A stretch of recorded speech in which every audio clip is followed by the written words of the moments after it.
Good morning, everybody. We are going to record this session, hopefully, if it is working, and we'll talk about where that's going to go later on. We've got a really great talk lined up this morning with Yvette, who's given me a sneak preview yesterday, and there's some very funny moments in it, which is hopefully going to keep us all entertained and awake and alive this morning. Alec, do you want to tell everybody about who you are, just in case they've not met you before? Yeah, of course, absolutely. So yeah, my professional life, I recruit people. I'm a people person. As all my friends will tell you, I'm not a people person at all in my personal life. But I am a connoisseur of wine and a cat dad. All is reflected, and they're probably my main passions. I'm about to move house, so that's the main focus of my attention in life at the moment. So yeah, exciting times for me. Yeah, I know we've got a few new people here this morning as well. So if you don't know much about TechFest, we've been going for nearly 2 years now. We try and cover a broad range of tech design related projects and people, and we normally try to focus on people that are based in and around the Nottingham area. We've covered things like design thinking, change management, inclusive design, testing, data visualization, virtual and augmented reality, and we just try and pick on different things to make each month really different from the last.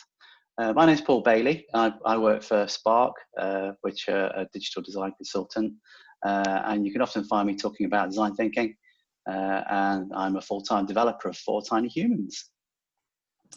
So we've got a great competition this week. Yvette Kempson, before I kind of introduce you properly, do you just want to tell us quickly about these awesome goodies that we've got to give away today? Okay, so for those of you that do know me, and for those of you who don't, I'm a big advocate for sustainability, both professionally and personally at home. And what I've got is a fabulous sort of giveaway of plastic-free, 100% natural, environmentally conscious products from a fantastic company called Kindness, based in Lincoln. And so what I'm asking everyone to do is, and it'll probably become more apparent after my my presentation, but what's the weirdest job?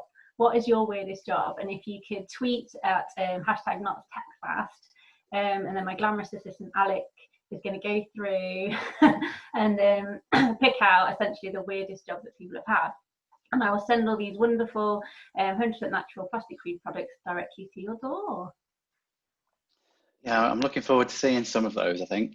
Some of them might need to be censored as well, I imagine. Alec, you've got a pretty good one, I think, so far. I don't know if you want to just share that. My one? Yeah, just in case people didn't catch it at the beginning. Oh, right, sorry. Yeah, so I was security at a rowing event.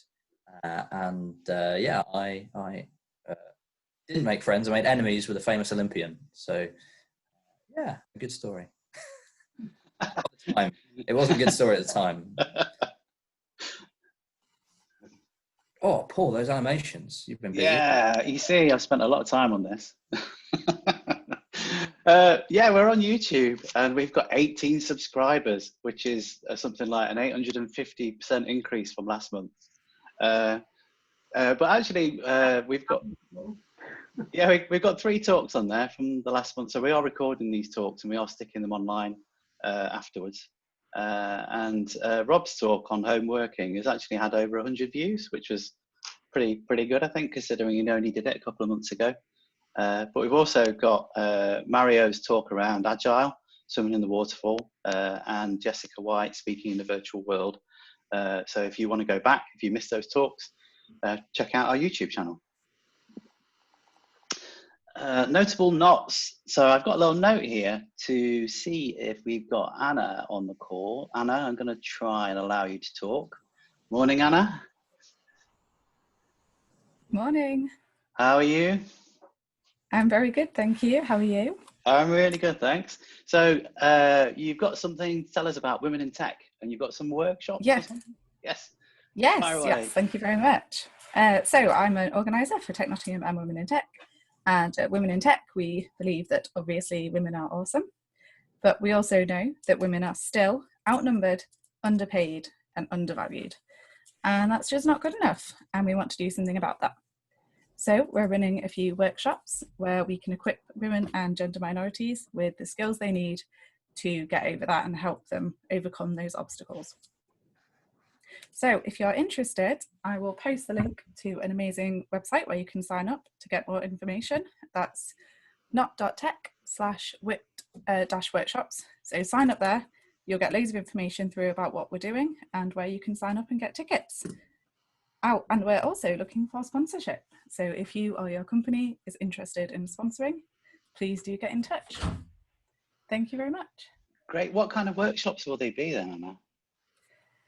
The first one we're going to run is with She Wins, and they promote they promote ending the gender pay gap, and they enable women to negotiate fiercely and incredibly well, and they teach the skills how to negotiate, how to start that process, and how to essentially know your value and know your worth and own that. Wow, that sounds really great. Really good. It's really good. Yeah, and can you tell us anything as well about the talk that is at Women in Tech on the 6th of August? Do you know anything about that? Yeah, sure. So 6th of August, 6:30 in the evening, we're joined by Kate Bowling. Some of you will know Kate. She's an awesome member of our community. She's an avid knitter, so she often comes to Women in Tech when we were running live with her knitting, which we loved. And she's going to be talking to us about knitting and competing and how it's basically all the same thing.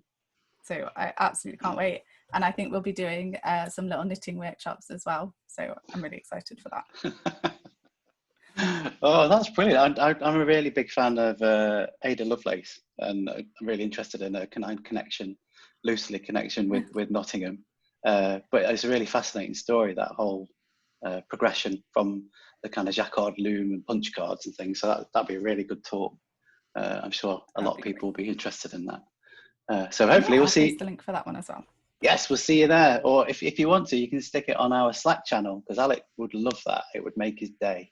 The link is on the Slack channel. Anna and Carol, who are involved in organising, very active and are already on there. So yeah, if you want to join us on, have some discussion on Slack, we're on the Technottium Slack, and then the channel TechFest Monthly. So that's just a rolling channel that we'll keep using for all the different talks. Great, thank you very much, Anna. Really appreciate that. We've also got another notable NOTS event, which is Nottingham IoT. These talk titles just keep getting more and more bizarre, but we've got John Skeet talking about how he has automated a drum machine, and a guy called Dave Stapley who's apparently built a life-size Johnny 5 from Short Circuit. I don't know how he's done it, but that sounds like something that should not be missed. For the technologists out there, John, when we had a physical talk in the office, I think we got over 100 people. He's a very well-known chap for Microsoft and speaker. So yeah, definitely check that one out. And kind of leading quite nicely to that, next month we've got Pete Gallagher, who's a freelance programmer and specialises in things like Microsoft Azure, Pluralsight, author. He's a speaker and STEM ambassador as well, apparently. He's going to give us an overview of the history of IoT and why apparently it started with breakfast, which again, really looking forward to. It's always interesting for me to kind of expand my knowledge in these new and fascinating areas.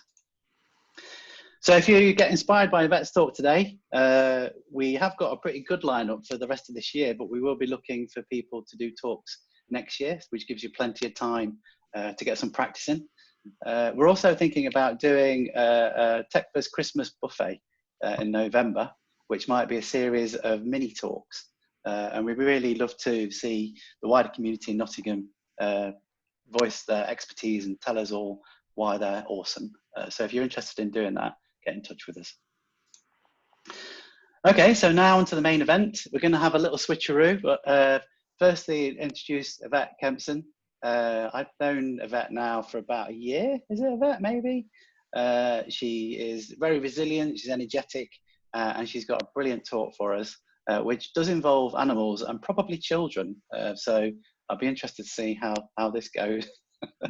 Yvette, do you want to share your screen? Yeah.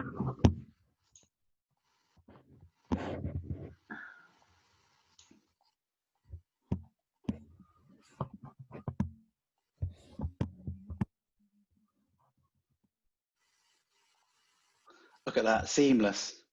Yeah. It's like I've been practicing.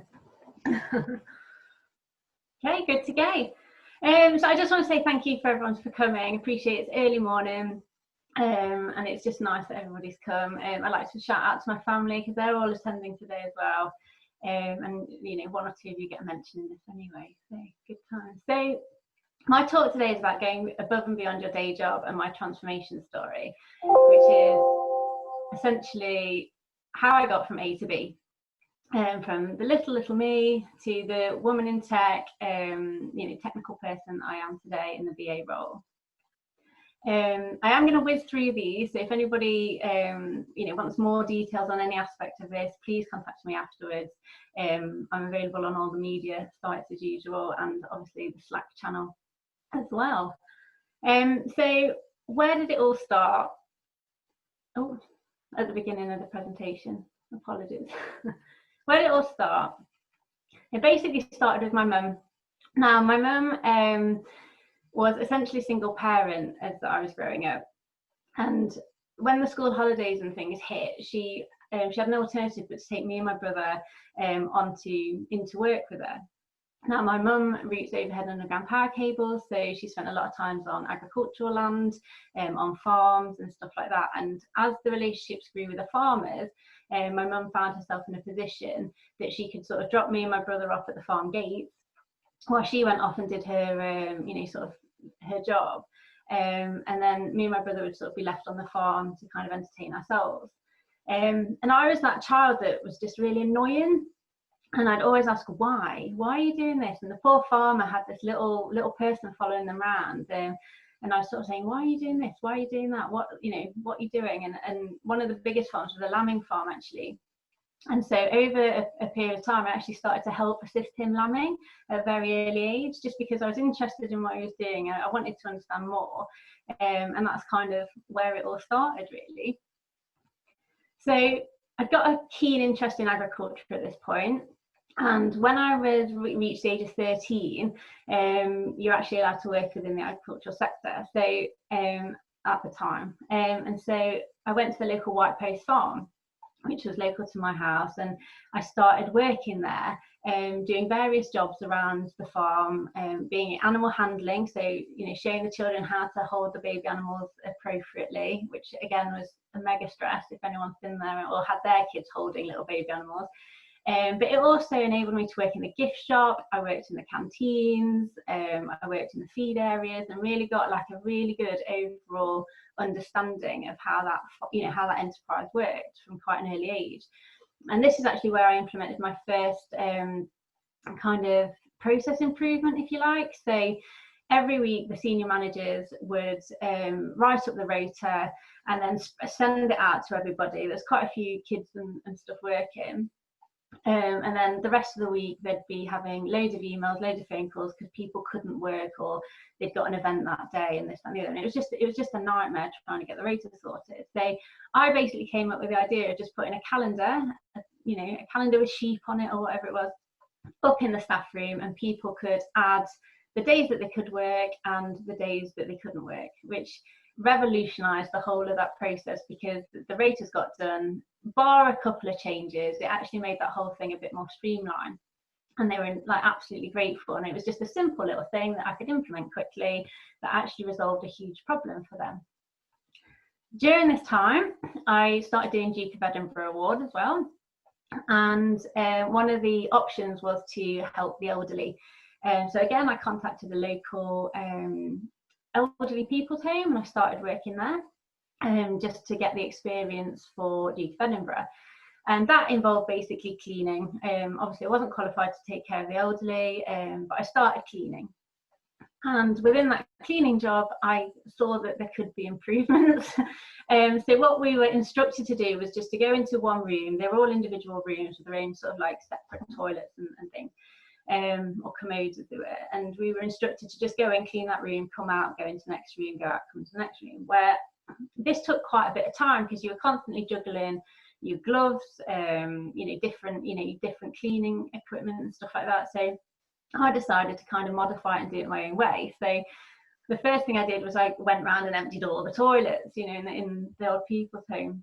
and then put them all back, which meant that I only used one pair of gloves, and then I could discard them and this and the other, and then I could get on with the other duties.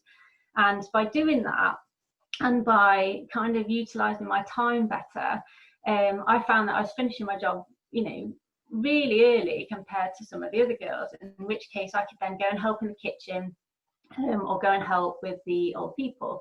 And as that developed, I got into a more of a caring role, and over the course of time, I was actually employed by them to do night work and caring for the elderly, which was fantastic.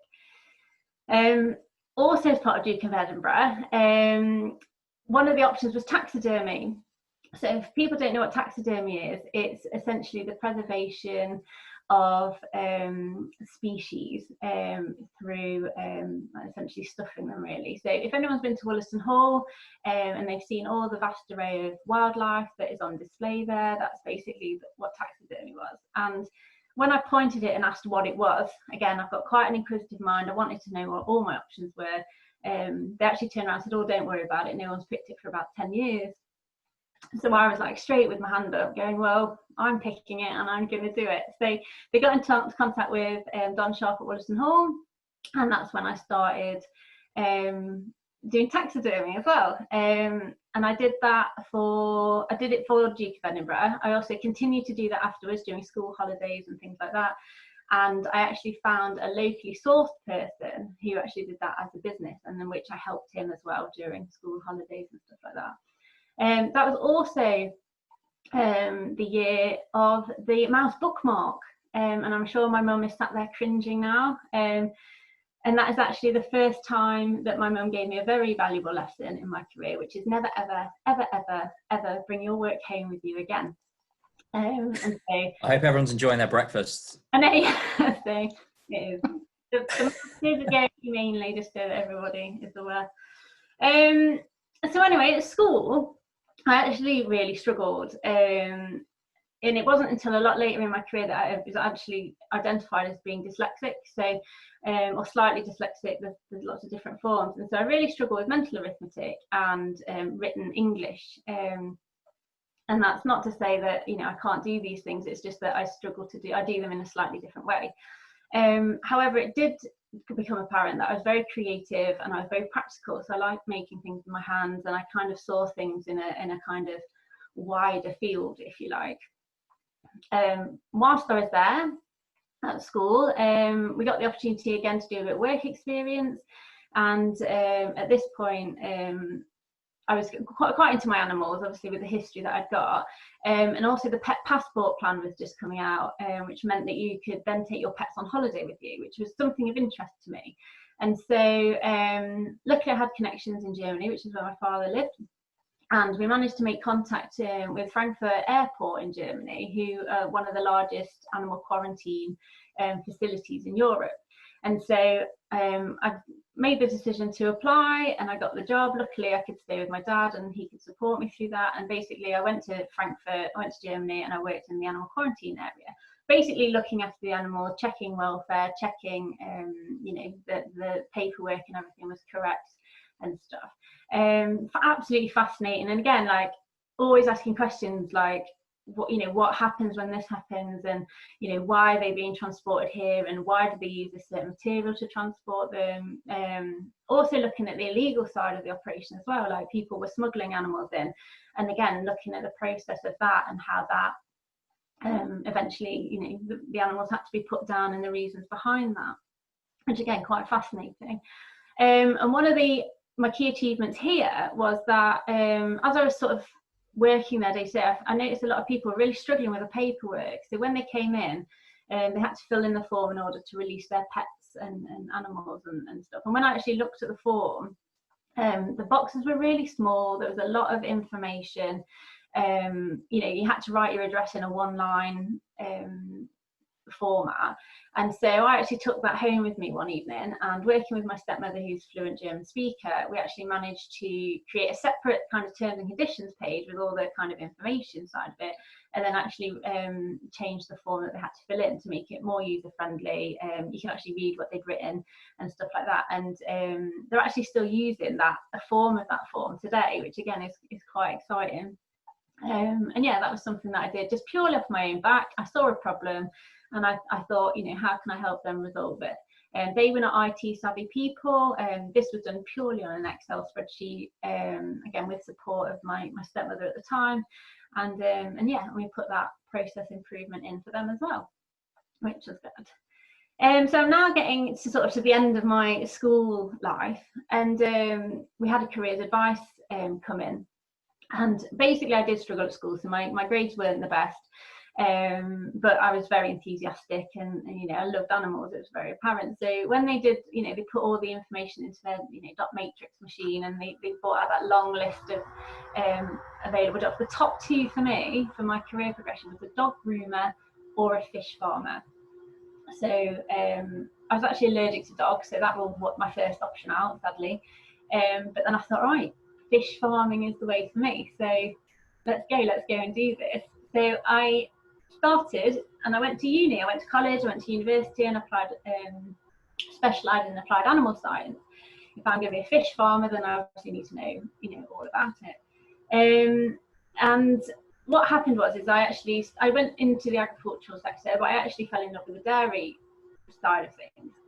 And as part of that kind of development, I did, when I graduated, I looked for a graduate programme, and there was one available at the Ohio State University, and I applied, and I said, okay, I've got my degree, I want to apply it, but I want to learn about, you know, other countries and how they do it. So I then got on a plane, and it was, I you know, randomly announced it to my mum. I just sort of turned around and said, okay, just to let you know, I'm going to Florida for 6 months. I've arranged it, I'm going to Ohio State, and this, that, and the other. I've actually placed in Florida, which probably sounds a lot more glamorous than it actually was, but still. And with the programme, you could choose a specialist area. So you could either do feed and nutrition, you could do veterinary science, and you could do sort of like the milking process and stuff like that, and also looking after babies as well. But when I got there, I was so enthused about the whole process that I basically wanted to do it all. And so I really got stuck in there, and I basically went through the whole of the business, so from the feed all the way through nutrition. And this photo is actually a picture of me artificially inseminating a cow. And I thought this was a better picture than the one of me collecting bull semen as part of that whole process. So as I say, I got really stuck in, really rolled my sleeves up, and I ended up staying out in Florida for 2 years, doing that sort of, you know, doing the end-to-end process and getting involved in everything really. It then got to a time, my visa had just run out, or was running out, so the intention was to come back to the UK and possibly reapply or just see what my options were. And when I got back to the UK, I realised my social life had really suffered. Obviously, I'd been out of the UK for 2 years. My friends and family were growing up, that sort of thing. And so I decided that I wanted a nice 9-to-5 office job. I was kind of fed up of being covered in placenta all the time, which, you know, is not great. And so I thought, okay, so what can I do? So I found an agricultural grain merchant, Frontier, and I started working there again. I just went in as an administrator. I'd got some administration experience, and so that's what I did. And I started going in just keying weighbridge tickets, and that's all I did. Day to day, just went in keying weighbridge tickets. But then over time, I noticed that there was so many problems with reconciling stocks. And at the end of the month, there'd be a huge panic and a huge kind of uproar about where this missing tonnage had gone. And the company was essentially wiping out thousands and thousands of tons each month due to it being unaccounted for. And so there I was keying in these tickets, and I thought, why is this happening? Why, you know, it's all right running around trying to solve the problem, but why is it happening in the first place? And so I went up to my manager and I said, you know, can I investigate this? I'd like to, you know, is it possible for me to spend some time and investigate it? And he was just like, yeah, you know, whatever's going to help the situation, do it. And so I then went on to farms, I went on to the storage places, I spoke to drivers, I spoke to everybody involved essentially, just to find out what the problems was and why we were losing so much tonnage. And it turns out that it was really simple things, like the weighbridge tickets were misprinting, so people were keying in the wrong tickets. staff members weren't 100% sure on what to do, how to fill in wastage forms or issues and stuff like that. So I then spent the time making how-to guides, providing training, going to, even going to the organisations and flagging up the issue, just saying, look, this is why this is happening. Can you deal with it? Which again was, something that hadn't been done. And my proudest real achievement is that I got from thousands and thousands of tonnes being wasted, which is a considerable amount of money, and I really got it down to like 100 tonnes or so, which is absolutely phenomenal, and they're absolutely blown away. And it just made that end of month stock reconciliation so quick, because again we'd implemented different systems to help account for that. And yeah, again, it was absolutely brilliant. It got to a point though that they didn't need me anymore. The stocks were reconciling themselves.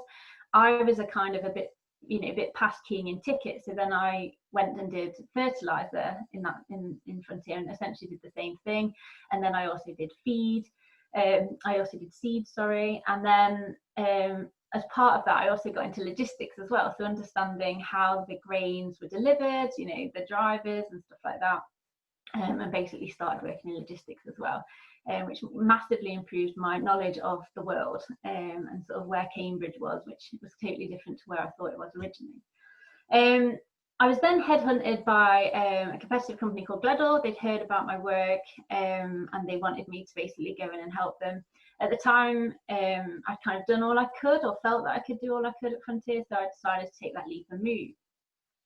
And with them, I reconciled the stocks, and I did the seed deliveries and stuff like that. But here for me, my biggest achievement was actually their administration. So I walked in, and agriculture is quite a historic industry anyway. But when I walked in, there was just reams and reams and reams of filing cabinets with papers that were 20 or 30 years had been in there, contracts, leaflets, how to do things and stuff like that. And I worked in Gainsborough at the time, and so it was on an industrial estate. There's nothing else to do on my lunchtime. So again, I just thought, I'm going to tackle this.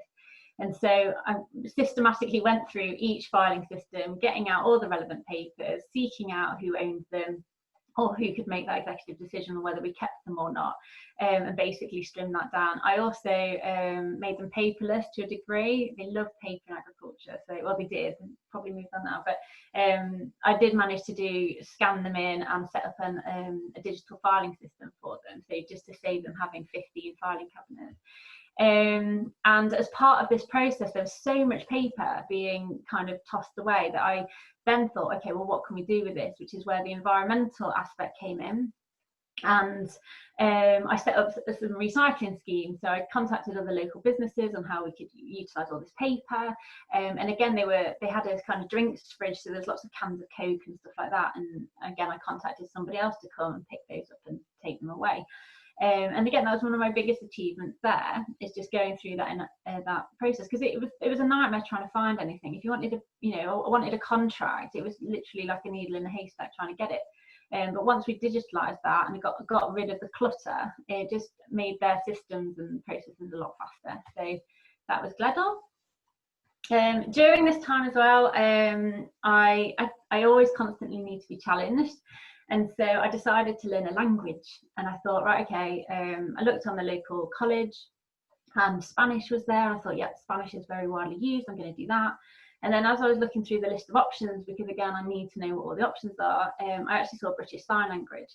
And I'm quite passionate about helping people. So I just thought, you know what, I'm going to give that a go. And so I went to the class, absolutely fell in love with the language. It's a very visual and physical thing, which is probably why I picked it up quite quickly with my sort of dyslexic brain set. And I then went on to be, and like I am today, fully qualified level 6, which is the highest level bar the interpreter course. But and my key focus with my sign language is getting deaf children involved in sports. There's a huge gap there where after school or summer holiday boot camps and stuff are all run, but it's quite hard to get sign language support. So I volunteer a lot of my time at weekends and holidays to help support deaf children in sports. And this is me when we won the Disability Cup FA for the under-15s futsal team. Again, nice achievement, and I got a photo with a trophy, which is always nice.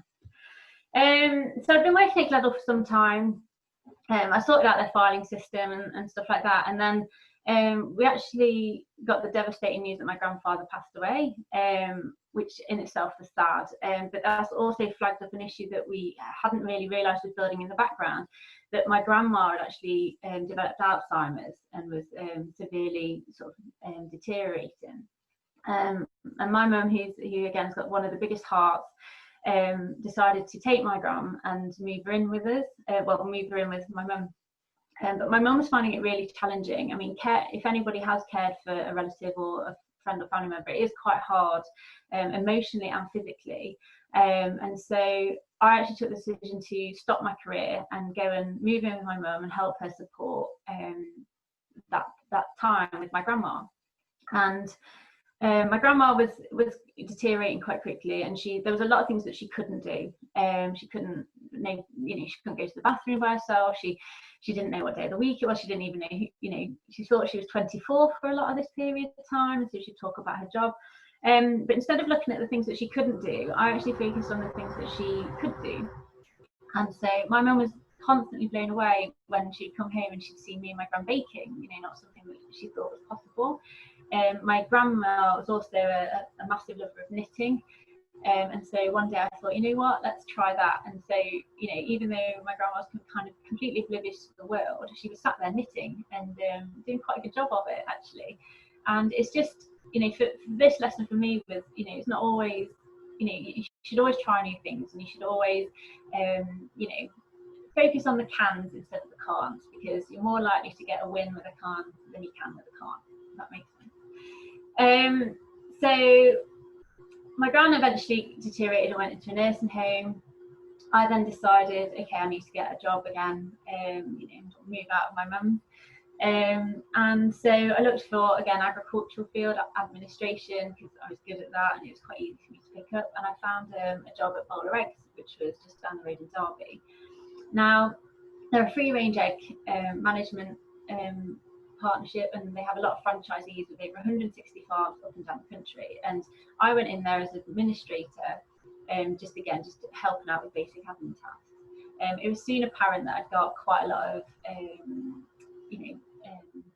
experience in the agricultural field, so I suddenly rocketed up through the ranks in the office. And started doing other roles like managing the admin team, pullets and feed manager, and that kind of thing, and implementing process improvements throughout. One of the biggest learning things for me was that they were implementing a system without any user engagement, which was an absolute disaster, and everyone out there should be cringing at that. And this was a huge opportunity for me to kind of utilise my skill set, but also get more into the system side of things. And so the third party had basically been given the instruction of just copying the old system. When the old system was really, patched up to death in the back end, a lot of the functionality wasn't required. A lot of future functionality was, but hadn't been included. And so I basically just put my hands up and just said, look, guys, I'm going to try and help you out with this. Again, the third party was actually more beneficial than my company. And I actually went through screen by screen, going through all the departments, making sure that what they were developing was relevant and still needed. And then I'd cross-reference that with other departments, because they may or may not use the same features and stuff like that. And again, really positive outcome. They managed to, sort of throwing money at it at one period. They managed to kind of reduce that back, save a lot of money, and again, they kind of got a system more designed to what they actually needed it for, rather than just copy and pasting the old system. I also sat on the advisory board for the British Egg Council. I was the youngest person there by at least 30 years. Hence the picture there, and that again was quite a challenge, just to kind of justify my place there and show that I have got knowledge and stuff in the industry. But it made a huge impact, and I'm not shy to challenge things. So a lot of the older generation were just kind of going on what they've done before, whereas I'd sit and challenge that and kind of push things a different way. But again, thoroughly enjoyed that. Also huge fans of terms and conditions. I'm the geek that will sit and read through them. And what I found was, even though Gallagher had sent their terms and conditions to a legal firm, there was loads of errors in it. So they also did energy, renewable energy as a side business, and a lot of the terms and conditions have been copied and pasted from that. And so when they were talking about renewable energy, and yet in the terms and conditions it was relating to egg units, I soon flagged that up as a bit of a, you need to amend this really, which again they were grateful for. So yeah, that was something else I picked up, and that is when I joined the IT team and became a BA essentially. So I've always had the BA qualities, but I never knew this business analyst role ever existed. I've been in agriculture for quite a long time, and it was only until the IT manager was advertising for a BA that my director at the time sort of looked at the job description and looked at my qualities and basically said, this is what Yvette does all the time, which is how I fell into that role, and then started working more closely with the IT team in a sort of formal BA respect. And I then went on and did my qualifications just to kind of affirm some of the process and learn some new things that I could apply, which was good. So from then I decided, right, we got to a position in Boiler Eggs where everything was running quite smoothly, and again I wasn't being kind of challenged enough. So I then took the decision to move and go elsewhere and actually try a completely different industry. So I went to Dimensions, which is a uniform company. So they, from acquiring the material through to manufacturing, due to delivery and return, and also an online ordering platform. And they specialise in clothing, and these are for big companies like Tesco's, Virgin and British Airways and all that sort of thing. And here I actually was in a team of BAs, which I've never been in before. And it was absolutely amazing, like having like-minded people that I could bounce ideas off and validate some of the processes and things that I was thinking of. But this also made me massively aware that there are so many different types of BAs as well. So, there's the ones that are focused on the data, there's the ones focused on strategy, and there's the one that are all about the research and stuff like that. And it was about like how I fitted into that and kind of like what my strengths were, and what I could offer that maybe the other BAs couldn't, or working together to try and use each other's strengths as such. This also gave me the opportunity to visit Vietnam. We worked with an offshore third-party developers in Vietnam, and I developed really good relationships with them quite quickly, and I became the main kind of point of contact in liaising with those, because it was a struggle, and some of the PMs were getting a bit sort of emotional about it. And so I ended up taking that decision and leading that. And then one of the proudest achievements for me here as well was a very quick fix, which was essentially they had loads of problems with uniform not arriving at the destination, and it was all down to a timing issue and a spreadsheet. So the spreadsheet was picking up when the item had been arrived at the stock, when actually it needed to be arrived at the collection point.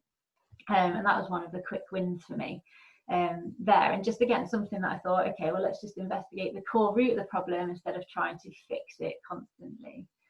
And that was my time at Dimensions. Now, Dimensions were just in the process of implementing Microsoft Dynamics 365 in their business, and it was getting to the point where they needed a lead BA to basically run and lead that session. And now this, I do go all in, so it's all or nothing in a sense. And I had a really kind of like struggle whether it's going to benefit me, my career, or it's going to benefit my family. Or there was a real struggle with that, because work-life balance is massively important for me. Without it, you can be miserable at work, or you can be miserable at home. And so I did struggle a bit with that at this time. But it was a huge opportunity for me to implement Dynamics 365. So it's not something that I wanted to take lightly. However, I had also been approached by somebody else at another company, and they were basically just sort of saying, oh, we need a BA as well, and this is the culture that we have, and this is the requirements you have. And I actually took the decision then to move over to this other company. To move over to this company, but that wasn't before I gave a talk at my son's school about the business analyst role. And I absolutely love this. I love working with kids, and I love the engagement and the passion, and that they do ask the stupid questions, which is brilliant. And so I went in there and I basically taught them about what a business analyst does. And so I didn't go through process improvement and this, that and the other, and I basically gave them a scenario of how do you get to school in the morning. And we went through a PowerPoint presentation of, someone put their hand up and they just said, oh, I put my trousers on. And I said, oh, what, you don't wear pants, or do you put your pants on top of your trousers?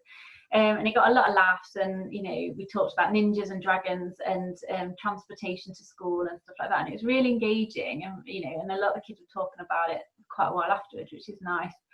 But yeah, so when I did that, using the bears as prompts, I then went to move to this other company. Again, the work-life balance was there, and the work that I was doing was engaging and stuff like that. So I moved to Origen, and they're a Salesforce implementation partner, specialising in online communities. So I was basically writing requirements, capturing information, the general the BA role as such, in order to write a specification document for that to be transformed into a web-based system, which it varied from all sorts, from a document library to ordering systems to a retail kind of facility. So I got a broad range of insights into, again, a lot of multiple different industries, which is fascinating to me, because I love to find out how things work, and getting things from, you think, oh, that's just a ring, but to get a ring, you need to source the metal, you need to make the ring, you need to get it graded and stuff like that, and it's phenomenal when you kind of look at the back end. The other thing for me was looking at their working process as well. So I like to use the term Wagile. I know there's lots of other different things, but it was a mixture between the both, and what I wanted to try and do there is get into a more of an agile way of working, but also implement things like design thinking and visual thinking, which is a real interest for me, and something that I'm actively learning now, because I just think it's a great tool to have, and it sort of speeds up delivery as well. And so that's what we were doing at Salesforce. And then COVID happened. So this obviously has had a huge impact on everything. One of my projects had just landed, so I was kind of taking a back step in regards to what I was doing work-wise, and I actually took the decision to stop what I was doing and take voluntary furlough. I've got a 6-year-old son, my husband works from home, so it just made sense for me to take on that homeschooling route with my son during COVID. So I did take the early furlough. And so that's kind of like where we are now. So as you can see, my journey has been very changeable.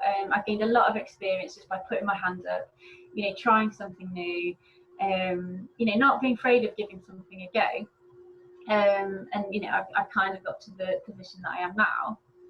And it was only up until recently, I thought, okay, we're starting to go back to work, and this is what's going to happen. And then I got notified that I was being made redundant, which I know everybody's going through these changes and things right now. So, and it is quite a worrying time. However, I look at it as a new opportunity. So I'm always the optimist, and I'm now in a position where I just think, okay, well, what skill sets have I got? Who can I apply to, and what can I offer the world? As I say, my husband's got his own business, so I've been helping him with administration and stuff like that. I still do my British Sign Language support, which again I love as and when I can. Transition my house to zero waste and stuff like that, but I still love my BA role. So and again, it's understanding of where I can then add the value and stuff like that, and just have that positive attitude to do it. So that's where I am now. So we've gone kind of from A to B, and I just want to, I'm just conscious of time, I just want to leave some people with some thoughts really, and that is like, don't be afraid to challenge the day to day. Like, don't just keep going around. If you think you can change something or improve something or learn something new, put your hand up and volunteer to do it, because you never know where that will lead you. Don't be afraid to ask the stupid questions. The stupid questions are sometimes the best ones. They can trigger ideas, they can trigger more questions, they give you a different insight into things, and they can also flag up any warnings or issues that maybe might not have been considered before. Always be open to new ideas and try new things. Different processes, different ways of working, even if it fails, you've learned something. So I'm a big advocate for this. So, if something's changing, embrace it, try something new. If you read something and you want to implement it, talk to people about it. Also, step out of your comfort zone, just try something radical. Just, if you want to learn something about somebody, go and ask them, go and be brave, go and ask them, sit with them, see if you can get some time, spend some time in a truck. This is all the things that, you know, will enhance your knowledge of a subject and also your ability and confidence as well. So embrace change and be a positive advocate for it as well. Change is quite unnerving for a lot of people, and so making it a positive experience means that they're more likely to adapt and change to that experience as well. And you know, change is inevitable, and it's what needs to happen in order for any business or any person to progress forward. And so if there is change happening, don't be negative about it. Try and embrace it, and try and, you know, encourage others to embrace it as well. It's good. The other thing is always be helpful to others. So even if it's just a cup of tea on the desk when someone's having a hard phone call, or, you know, a little chat, whatever, you know, what goes around comes around. And so making sure you're supporting others means that you'll be supported in the future as well. And the last thing I want to say is positivity breeds positivity. So, you know, by being positive and having that positive mental attitude, it means that it's infectious and other people will get it, and you'll end up in a much better kind of working environment if everybody's kind of, you know, sort of happy to be there in a sense. And this can be managers, you know, looking at their staff morale. This could just be staff themselves, you know. Yeah, just try and be positive in your day to day. Obviously it's hard at the moment, but you know, it's surprising what you can do by just having that positive mindset, and how you know, you can go on to the next step quite easily. So that is me. Sorry I've rambled through 38 years of my life story, but yeah, so there's always room for fancy dress as well. That's my number one takeaway on that.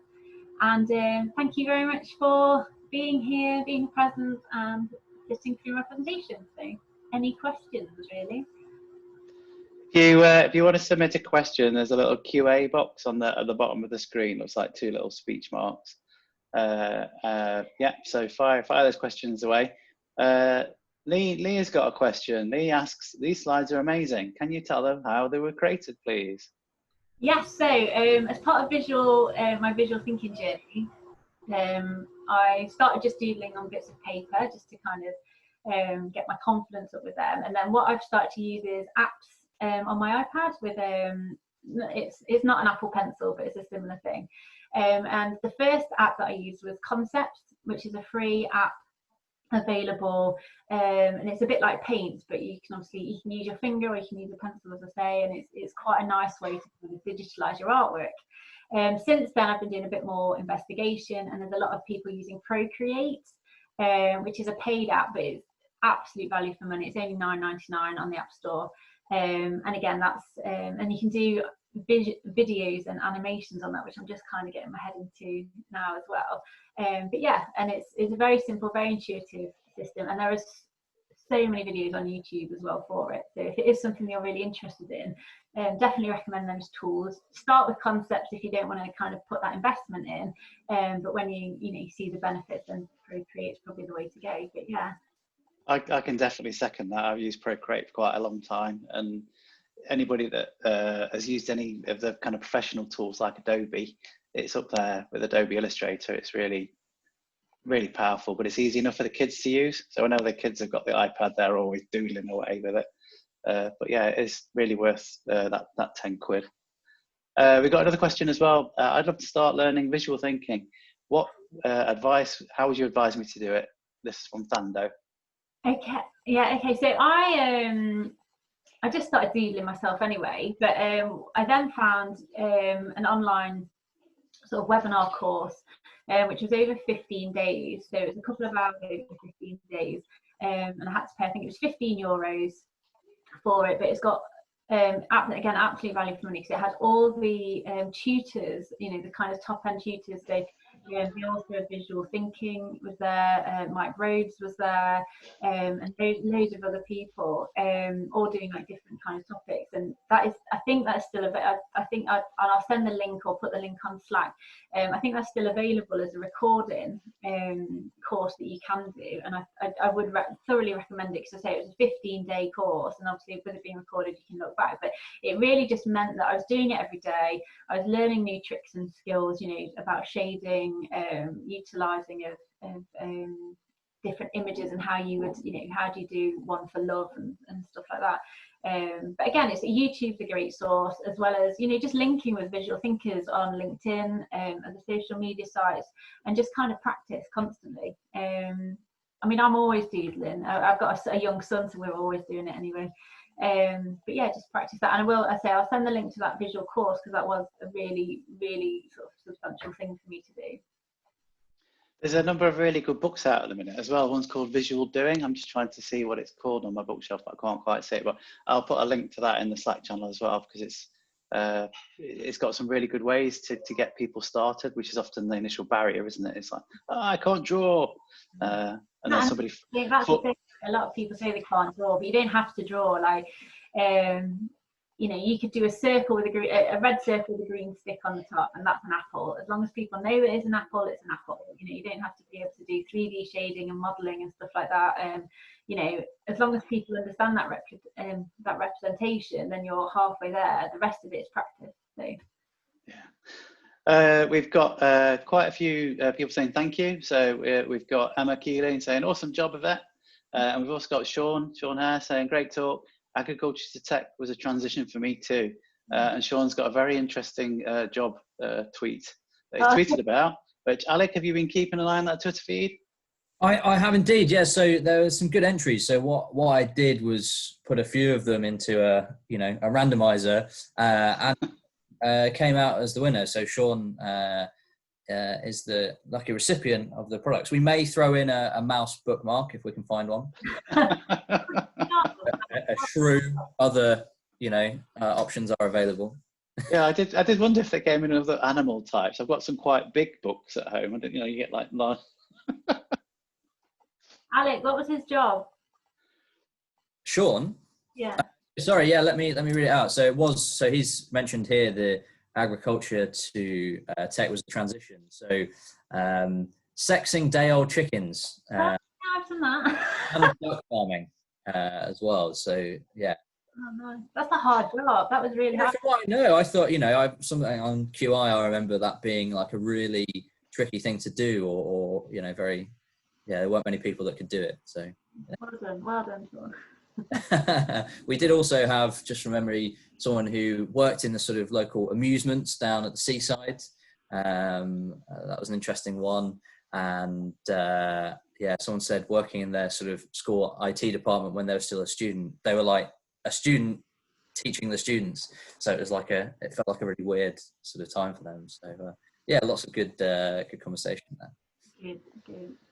I'm interested in your. Thanks for that. I think it was brilliant. I can, you inspired us, and I can imagine, you're talking about how you were chatting to the kids, how they would, you would mesmerize them with all this sort of stuff as well.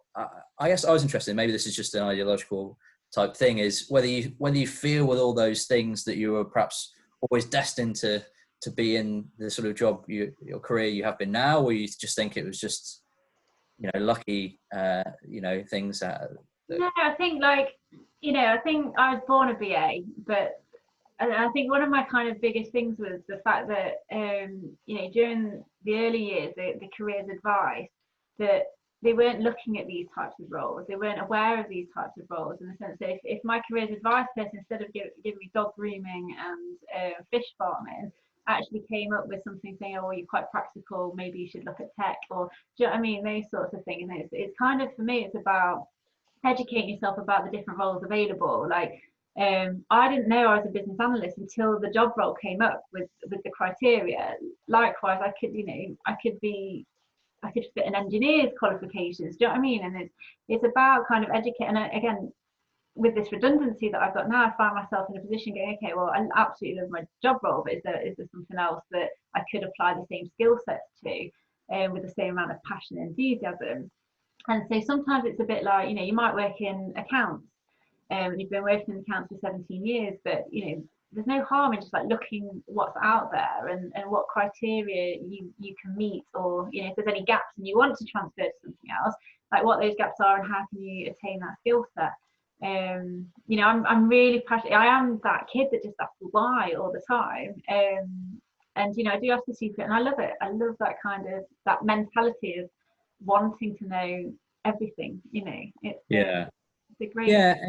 it's interesting. So I'm involved in lots of, I have been careers with schools and, because of my job, various talks and things. And I think that the great thing about your story journey is you've always just gone, yeah, I'll do that. I'll do this, put your hand up. And again, I think some people have that sort of mentality of, oh, if I do this, is that my career for the next 30 years? Well, absolutely not. And, it's understandable that there can be that mindset. But what I love about, your journey is, that people who throw themselves into things, whatever it may be, things work out in the end, I guess.